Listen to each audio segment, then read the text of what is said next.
बऱ्याच वेळेला बरेच क्लायंट मला मेसेज किंवा कॉल करतात आणि म्हणतात की आम्ही बऱ्याच पूजा करतो, तुम्ही बरेच तोडगे सांगितले, जसं लक्ष्मी प्राप्तीसाठी लक्ष्मीची सेवा करा, लक्ष्मीचा स्तोत्र, लक्ष्मीचा मंत्र म्हणा, जर वैवाहिक सुखामध्ये अडचणी असेल तर व्यंकटेश्वर स्तोत्र मी सांगितलंय.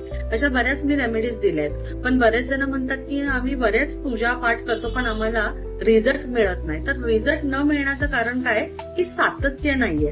तर तुम्ही जी पण पूजा पाठ करताय किमान कमीत कमी 3 महिने रेग्युलर तुम्हाला ती पूजा करायची आहे. मग कुठलीही एक पूजा घ्या. तुम्ही अनेक मंत्र घेतायत, कुलदेवते म्हणजे कुलदेवताचं आणि कुलस्वामिनीचं तर आपल्याला दररोज नामस्मरण हे करायचंच आहे. पण तुम्ही कुठलंही स्तोत्र पठण करतायत, कुठलंही मंत्र पठण करतायत तर किमान तुम्ही त्याला जास्तीत जास्त वेळ द्या. म्हणजे सपोज आता तुम्ही ओम श्री महालक्ष्मी देवे नमः ह्या जर मंत्र जप करतायत तर ज्या दिवशी तुम्ही दररोज किमान त्याच्या 5 किंवा 7 माळी देडीच्या असल्या पाहिजेत आणि किमान 3 महिने हा एक मंत्र तुमचा किमान 3 महिने तुम्ही रेग्युलर केला पाहिजे.